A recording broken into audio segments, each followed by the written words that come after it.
Viewers, welcome to Newsweek South Asia, a program that talks about breeding of terrorism and its impact on South Asian nations. Let's begin with the headlines first. Indian security forces continue to eliminate Pakistan-backed terrorists in Kashmir. Don't divide terror into categories, says India at UN General Assembly. And Taliban continue to claim more territory as fighting heats up in Afghanistan. Terrorists sponsored by Pakistan's secret services and its army are putting their best efforts to create chaos and unrest in Jammu and Kashmir. But alert Indian forces have been foiling all their attempts with their preemptive measures against any terror-related violence being planned in the backyards of Islamabad. This week, the Indian security forces neutralized at least 5 terrorists belonging to Pakistan-based Lashkar-e-Taiba and Hizbul Mujahideen, who were attempting to inflict damage upon Indian security forces and the civilians. We have a report. Security forces eliminated 4 terrorists in Kashmir in 2 separate encounters this week belonging to Pakistan-based terror outfit Lashkar-e-Taiba. Earlier, the oldest top commander of Hizbul Mujahideen, Mehrazuddin Halwai, who was responsible for misusing social media for terrorist activities, was gunned down recently in Kashmir's Handwara district. Last week too, 5 Lashkar-e-Taiba terrorists, including its district commander Nishaz Lone, were neutralized in South Kashmir's Pulwama region. Meanwhile, the Indian Army informed that Pakistan made its first infiltration attempt on the line of control after the February 25 agreement of maintaining a ceasefire along the border between India and Pakistan. However, Indian security forces successfully foiled the infiltration bid and eliminated 2 Pakistani terrorists and recovered 1 AK-47 rifle, 4 magazines, 2 hand grenades and a huge cache of arms and ammunition along the LOC. Meanwhile, 2 Indian security personnel also lost their lives during the fight against Pakistani terrorists. वहाँ खबर था कि लश्कर तैयबा का 2 tourist आज जिसको NH पे attack करना था, तो आर्मी और कुलगांव पुलिस ने मिलकर एक एम्बुश लगाया और एम्बुश में दोनों टेररिस्ट मारे गए। दोनों लोकल टेररिस्ट है और LAT से ताल्लुक़ रखते हैं। दूसरा था पुलवामा की खबर आया था, पुच्छल एक विलेज है, वहाँ भी खबर था कि 2 टेररिस्ट है, तो वहाँ पे पुलिस CRP RI ने मिलके कॉर्डन डाला। कॉर्डन डालने के बाद उन्होंने सरेंडर करने कहा गया, दोनों मिलते हैं सरेंडर नहीं किया। बाद में अंदर से फायरिंग आया, फायरिंग का जवाब दिया गया। उस इनकाउंटर में दोनों टेररिस्ट मारे गए। ये दोनों भी लोकल टेररिस्ट है और LAT से रखते हैं वास्ता। Pakistan-backed Lashkar-e-Taiba has of late stepped up operations in Jammu and Kashmir. On 27 June 2021, terrorists carried out a first-ever drone attack on Jammu Indian Air Force Station. As per the initial investigations, Lashkar-e-Taiba or its offshoot group, the Resistant Group, could be behind these attacks. Following the threat of drones, security forces in Kashmir are facing a new challenge on the military front, that is the presence of hybrid militants who are not listed as ultras but persons radicalized enough to carry out a terror strike and then slip back into the normal routine life.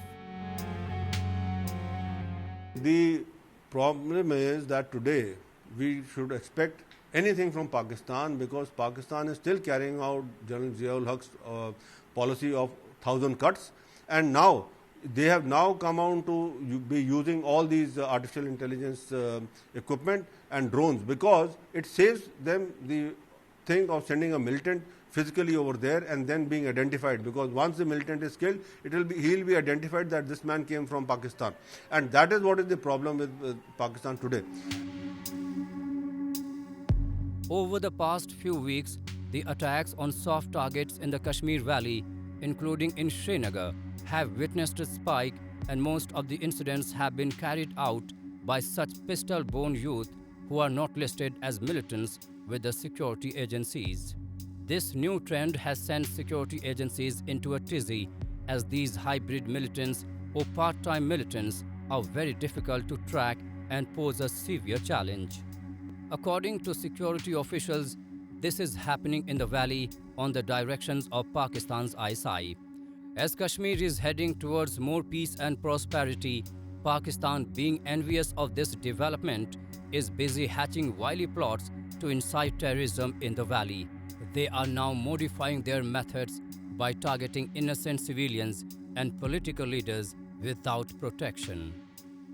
Their aim is to target and silence the voices that are speaking against Pakistan's agenda of separatism and perpetrators of violence. Such attacks have witnessed a spike in the last few months. On June 27, terrorists shot dead a special police officer along with his wife and daughter in Pulwama district at his home.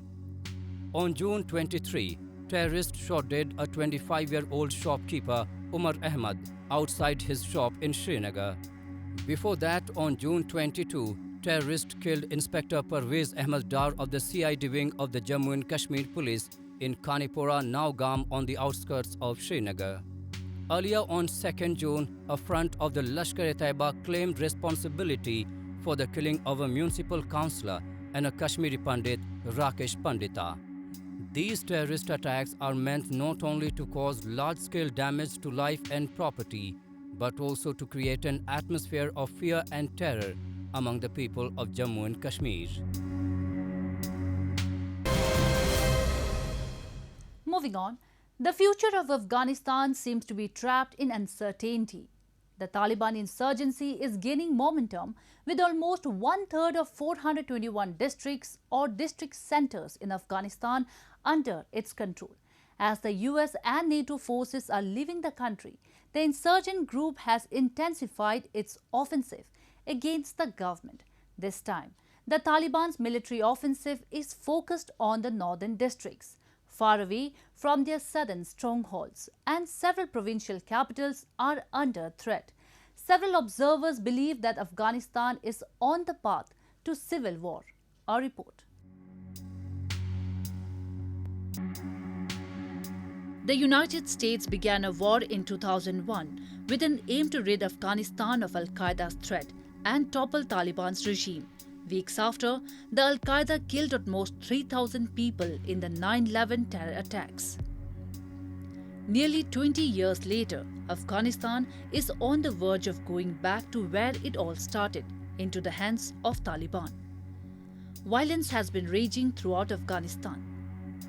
The weeks since US President Joe Biden announced the complete withdrawal of its troops by September 11, with intra-Afghan talks stuttering, Taliban has captured almost 200 districts of Afghanistan.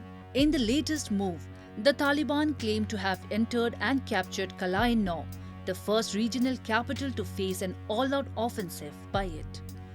The Afghan government has flown in its commandos to push back the Taliban and take control of the provincial capital in northwestern Badghis province. همکنون که ما با شما صحبت میکنم ما در شهر قرنو حضور داریم. رهبری بخش از رهبری امنیتی ما در شهر قرنو حضور دارن.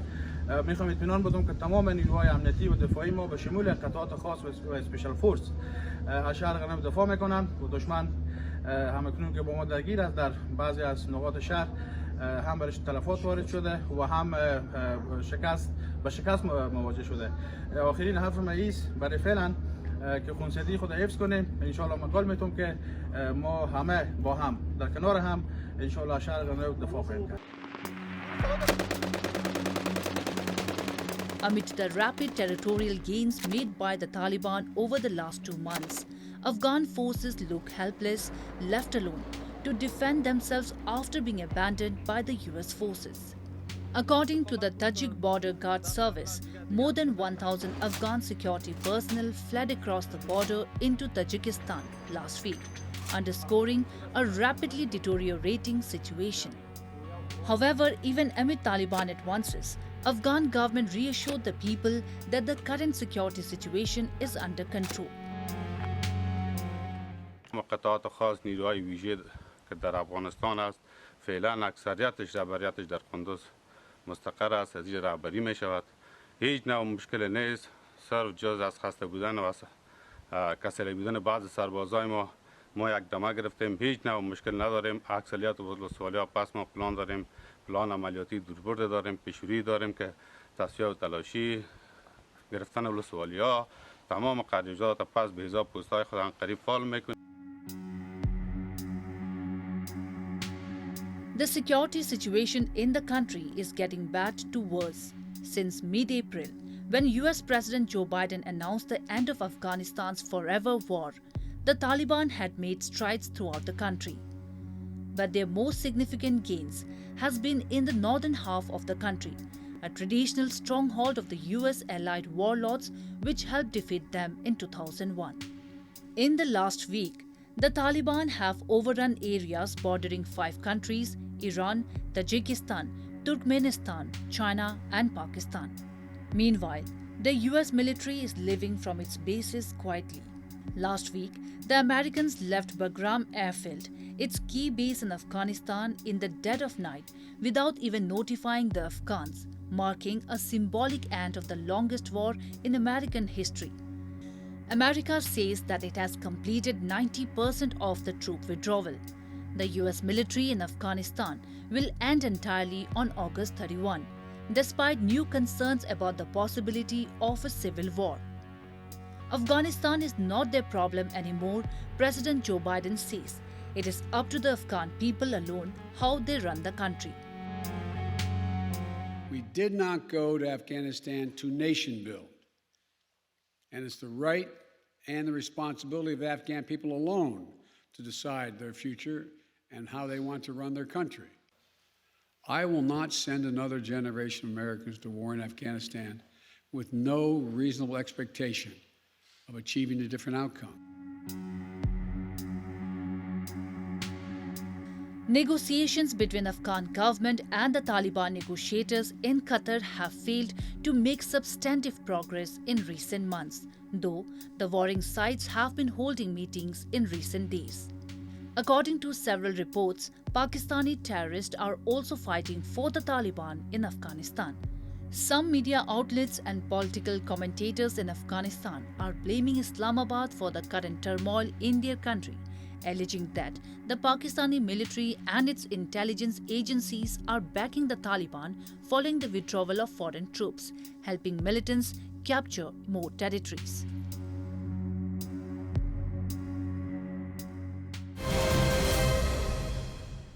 Now we are joined by a geopolitical expert, Mr. Sushant Sareen, to discuss more about Afghanistan's current situation. Mr. Sareen, as US accelerates troop drawdown, Taliban has rampaged through the country. They claim to have captured 200 districts, including a provincial capital. What is your take on this developing crisis, and where do you see Afghanistan heading from here? There are broadly two directions in which Afghanistan seems to be heading. One is that if there is a fight back from the Afghan National Army and from the anti-Taliban forces, we are seeing some signs of regrouping, consolidation, fight back. Then Afghanistan faces a civil war. We don't know how long that will last. It could be prolonged. It could be maybe a few months, maybe a year or two, maybe much longer. On the other hand, if there is no fight back and the Taliban blitzkrieg continues, then you see what is most likely is that the Taliban will be able to establish their control over almost the entire of Afghanistan. With US further advancing its backup date to 31st August, do you see other major powers coming to rescue? No, I don't think anybody is going to come. I think a lot of countries which are concerned over what is likely to go down in Afghanistan will probably resort to hectic and even frenetic diplomacy. But beyond that, and maybe giving some assistance to the Afghan government, but beyond that, I don't see any other country in the world coming in to stall the Taliban advance, obstruct the Taliban advance, do something to give major weapon supplies to the Afghan government, or some kind of, as the Americans have popularized the term, over-the-horizon support to the Afghan government. I don't see much possibility of that. After spending 20 years and trillions of dollars and sacrificing thousands of lives on the war in Afghanistan, what do you think the US has achieved? The Americans came in, they resurrected the Afghan state. They reconstructed Afghanistan. At least they led the reconstruction effort. There were many other countries which were involved, but everybody was on the back of the Americans. There were many achievements which the Americans made in terms of education, setting up institutions, all of that. No doubt about it. So to disregard all the good that happened over the last 20 years, I think is wrong, and I think it's unfair. At the same time, the American failure has been that it fought the wrong war. It did not crack down on elements across the border in Pakistan from where support and sanctuary was being given to the Taliban. It somehow just dealt with the Pakistanis with kid gloves. Again, there were compulsions why they were forced to do that. The supply lines ran from Pakistan. There was no way they could supply Afghanistan through the northern route when it was active. It was not a viable proposition. So the Americans never used their immense power to crack down on Pakistan. Second, they shifted their focus very early on in 2002, 2003 to Iraq. And that war did not go down the way it was planned. It went horribly wrong. So that shifted the focus. And please remember that 2002, 2003, when the focus shifted to Iraq, the Taliban were virtually decimated. Afghanistan, peace had returned, development was happening, a lot of money was pouring in. So maybe the Americans were justified in thinking that, Afghanistan is settled, now we can move on to Iraq. But what we see is that once the focus shifted from Afghanistan to Iraq, the Taliban resurgence happened. This was what the Pakistanis were waiting for. And the Iraq war did not go according to plan. So, those strategic mistakes were made. Mr. Sareen, thank you so much for joining us. Moving on, India since independence has been facing the problem of terrorism.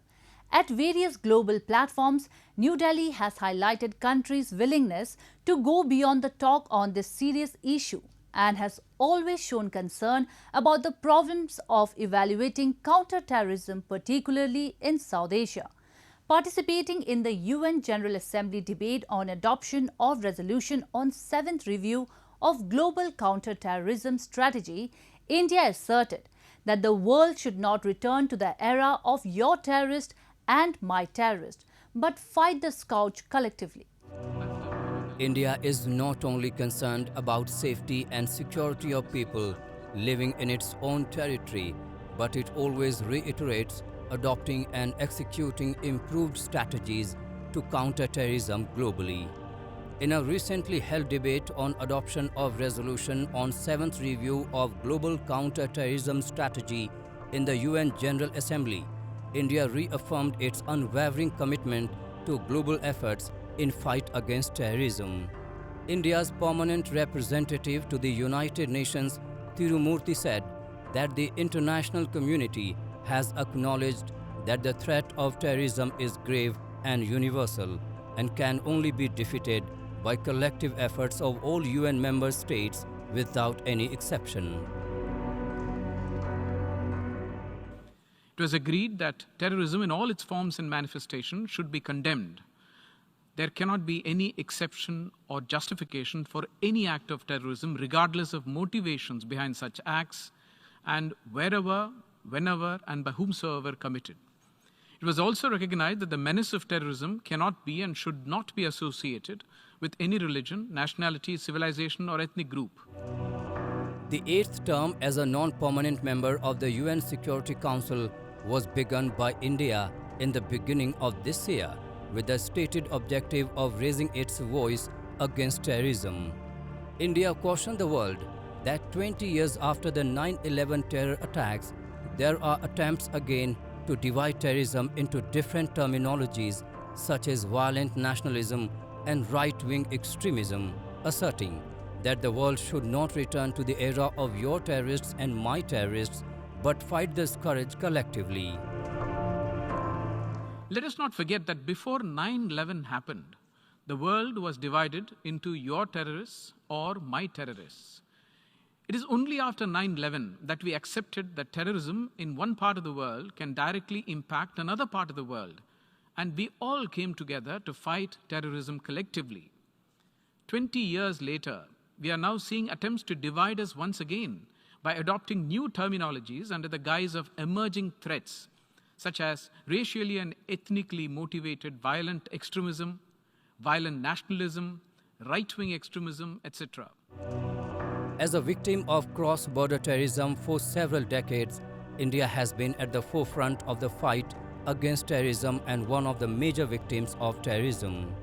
In its veiled attack at Pakistan, India asserted that it's time to call out those that deliberately violate global commitments by continuously supporting terrorists and extremists on their soil. As a victim of cross-border terrorism for several decades, my country has been at the forefront of fight against terrorism and one of the major victims of terrorism. However, it is time to call out those that blatantly violate global commitments by harboring terrorists and terrorist entities, including those proscribed by the UN, by willfully giving moral, material, financial, and ideological support to these groups to foment terrorism and disrupt social harmony and peace. The international community needs to adopt a policy of zero tolerance towards terrorism. Our collective condemnation of terrorism must be loud, clear, and without any ambiguity. Terrorism is a global phenomenon whose destructive potential and lethal reach is enhanced by breakneck technological innovations and ever-evolving digital landscape. Terrorists are using internet and social media for terrorist propaganda, radicalization and recruitment of cadre, misuse of new payment methods such as blockchain currencies, payment wallets, and crowdfunding platforms for terrorism financing. Domestic measures alone cannot deal with terrorism as long as some countries continue to provide safe havens for terrorists. Therefore, to be effective, the fight against terrorism must be long-term, sustained, and global. It must tackle not just the perpetrators of the acts, but also those who support and sponsor them.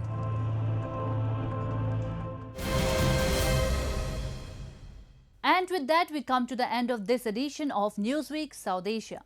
We will be back next week with more news, views and analysis from the subcontinent. Meanwhile, do keep writing to us at nwsa@anin.com. This is Yeshi signing off on behalf of the entire production team of Newsweek South Asia. Goodbye and take care.